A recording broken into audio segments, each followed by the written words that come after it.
Cenário Brasil, com Fernando Schiller. Schiller está aqui para falar sobre a aprovação da PEC dos benefícios, né? Mas também pode dar, claro, a sua opinião sobre essa questão aí abordada pelo Cláudio Humberto, que está movimentando demais a nossa audiência aqui, muitos ouvintes mandando mensagem. Tinha gente que não tinha conhecimento dessa notícia, viu, Cláudio? Você trouxe aqui os detalhes e isso, claro, aflora o sentimento, né, patriótico de muitos dos ouvintes aqui da Rádio Bandeirantes que defendem a livre utilização da bandeira pelos brasileiros. E aí, Fernando Schiller, bom dia para você. Tudo bem, Pedro? Tudo bem, Cláudio, Sônia? Só para dar uma palhinha sobre esse assunto, eu acho, ele parece estranho, né? Mas é muito importante esse assunto. Eu acompanhei um pouco isso ontem. Hoje à tarde, o pleno do TSE do Rio Grande do Sul vai se reunir, eu acho que vai reformar essa decisão, vai disciplinar isso.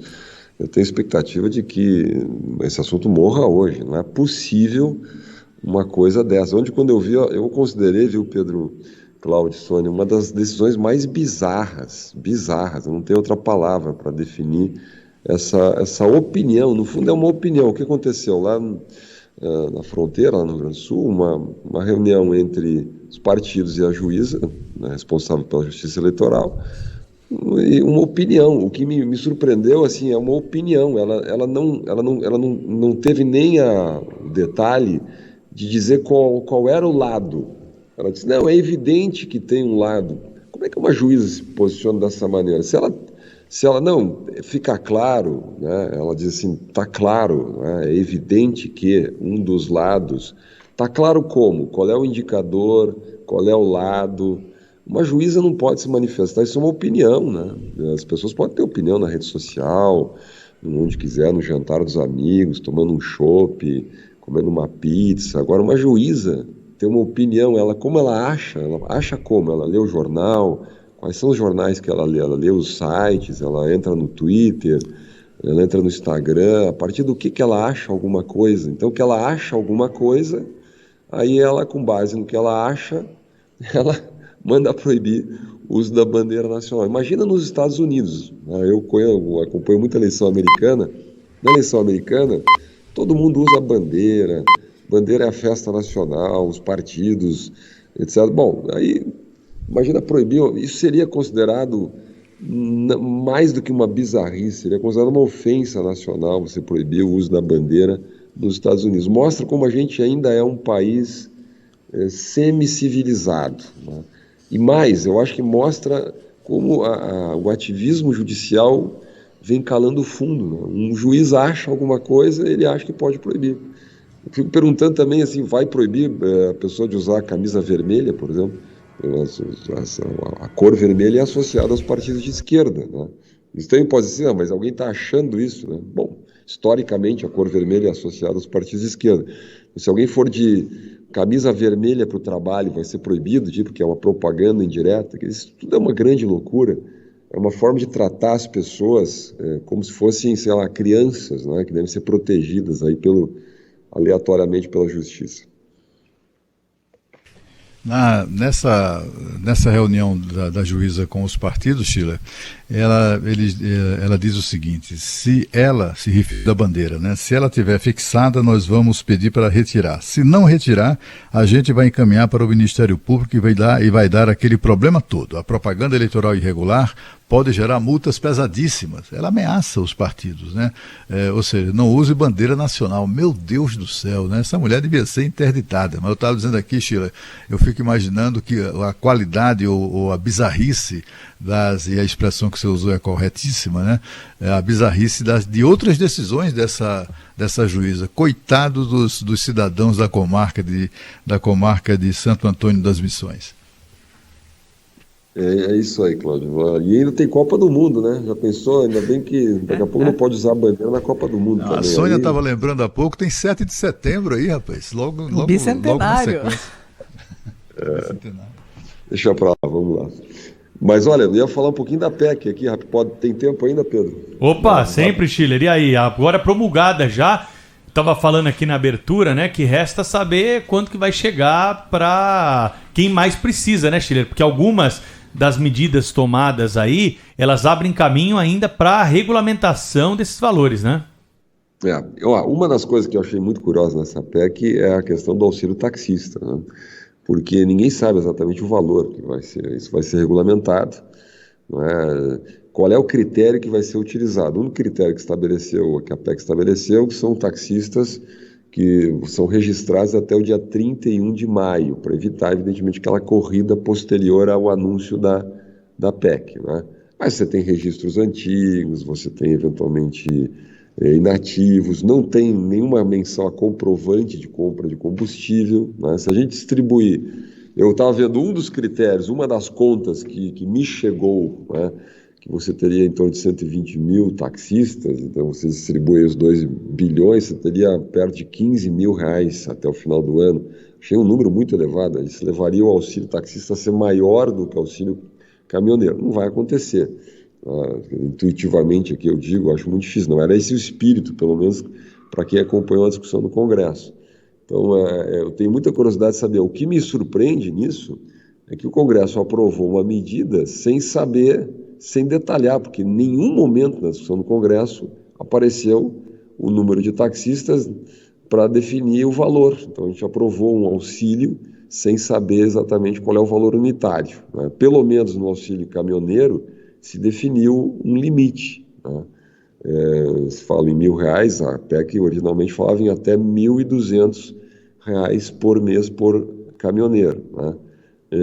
Nos taxistas ficou muito aberto isso. De uma maneira geral, ontem nós tivemos assim, a repercussão da PEC, né? Então, de um lado, o ministro Paulo Guedes diz, olha, não vai ter repercussão fiscal porque é receita extraordinária, não estava orçada, então não mexe na relação dívida-PIB, ela se esgota no final de ano, ponto final. Essa é a versão do governo. A versão do governo é que foi um benefício feito com sobra de arrecadação, capitalização da Eletrobras, dividendos das estatais que vieram melhor do que o esperado.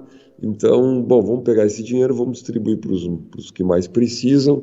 Tem uma certa lógica, tanto tem uma certa lógica que foi aprovado, né? Teve um deputado do PT que chamou muita atenção na votação, que disse o seguinte, olha, se vocês acham a PEC eleitoreira, a PEC rompe com regra fiscal, não sei o quê, então vota contra, né?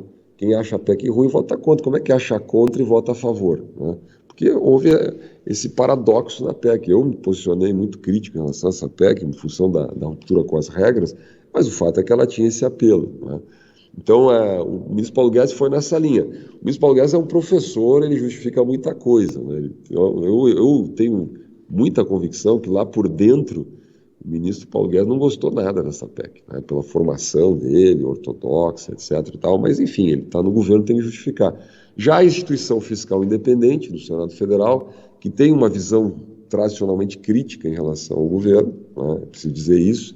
Felipe Salto, que foi o grande inspirador, aliás, um grande economista, que hoje é o secretário aqui de Fazenda de São Paulo e deixou lá uma equipe, etc. Eles são muito críticos em relação a qualquer ruptura de regra fiscal e eu acho que cumprem a sua função, né? E eles dizem o contrário, eles dizem, olha, criou um precedente perigoso, né? E é inegável isso, porque se o precedente for utilizado por outros governos, se isso virar uma regra no Brasil, ou um hábito político no Brasil, antes das eleições, se mudarem as regras do jogo para criar benefícios, nós vamos ter um problema, né? Agora, nada indica de que isso vai virar uma regra, né? Quer dizer, há certas razões conjunturais que explicam um pouco essa votação. O futuro dirá isso. O Lula já disse que vai manter os R$600, Bolsonaro vai acabar dizendo a mesma coisa, quer dizer, então o futuro a Deus pertence. O fato é que uma das repercussões que a gente não discutiu muito aqui, eu não ouvi muito também, eu acho que é o fato de que a transferência de renda brasileira, o tal do Auxílio Brasil, o Auxílio Brasil vai para R$600, né? Eu acho muito difícil, dia 1º de janeiro, que o governo novo entrando, seja ele qual for, você vai conviver com uma redução de 600 para 400, né? Se isso é uma boa notícia ou uma má notícia, eu jogo para os ouvintes, tá? Acho que cada um aqui pode responder, para vocês também, Sônia, Pedro, Cláudio, quer dizer, o Brasil é bom para o país ter uma transferência de renda de R$600 para 20 milhões de famílias? Muita gente acha que sim, muita gente acha que isso acaba tendo efeitos negativos indiretos, né? Porque é uma transferência de renda muito robusta, né? e não tem a porta de saída, não tem a qualificação profissional. Quer dizer, você teria que ter um programa de transferência de renda que tivesse as duas pontas, ou seja, ele dá o benefício, então ele dá a garantia, a segurança alimentar, mas ele também treina para o mercado de trabalho, ele não alimenta e nem estimula a dependência em relação ao Estado. Acho que essa é uma grande discussão que o país vai ter que fazer, porque é muito diferente você ter uma transferência de renda de 190, 200 reais, como a gente tinha no início do governo Bolsonaro, e uma transferência de renda de 600 reais, ou seja, 3 vezes o valor. Então, é curioso, né?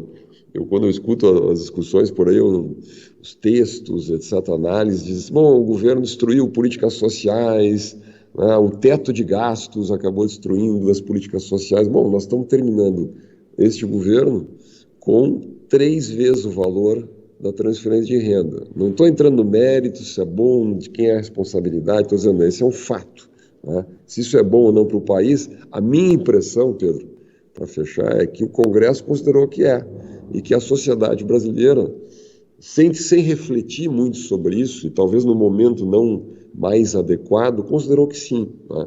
Se isso vai ter repercussão eleitoral, é óbvio que vai ter. O mau humor aí da oposição em relação ao pacote é óbvio que tem repercussão eleitoral. Em 2020, levou 3 pagamentos, exatamente 3 pagamentos, para começar a alterar significativamente a curva de aprovação do governo. O Bolsonaro vinha numa curva de desaprovação muito forte no início da pandemia. Quando entrou o auxílio emergencial, no 3º pagamento você tem uma curva, a desaprovação começa a declinar e a aprovação começa a crescer. E aí ele chega, em 3 meses, ele chega no seu menor momento. Nós vamos ter 2 ou 3 pagamentos até as eleições, tá? 2 ou 3, dependendo se tiver o segundo turno. Então a tendência é chegar lá na ponta da eleição e ter algum impacto positivo. Quando bater o pagamento na conta das pessoas, obviamente isso acaba tendo um impacto. Como o grande problema do Bolsonaro é o eleitor até 2 salários mínimos, né, e o beneficiário do Auxílio Brasil, é uma expectativa de que tenha impacto. Até porque, como nós estamos já na pré-campanha e vamos entrar em campanha eleitoral, há mais espaço de comunicação. Então, Bolsonaro vai dizer, olha, eu que consegui essa renda a mais para todo mundo, foi a iniciativa do governo, contestada pela oposição, e a oposição vai dizer o que o Lula já vem dizendo, aliás, de maneira muito inteligente, dizendo, olha, pega o dinheiro, mas vota em mim. Ou seja, apostando ainda nessa memória associada ainda ao Bolsa Família, que obviamente converge para o Lula, né?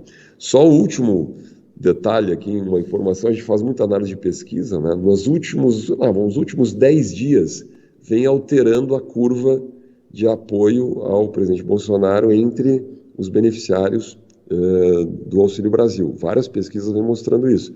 O presidente vem recuperando um pouco, talvez porque a memória, né, ou seja, a lembrança, a imagem dessa transferência de renda vai sendo associada mais ao governo, até pelo debate todo em torno da PEC, né? Vamos ver se isso vai continuar acontecendo. Fernando Schiller, só para lembrar, político, fala, Pedro, Sônia. Desculpa, que o Fernando Schiller estará comigo e com o Eduardo Castro amanhã no Brasil com Z, falando sobre cenário de polarização política no mundo. Uma bela análise do Schiller, vale a pena conferir. Aliás, obrigada pela sua entrevista, viu, Schiller? Maior prazer participar. Vou estar assistindo também. Grande abraço, hein, Fernando Schiller. Até semana que vem. Abração.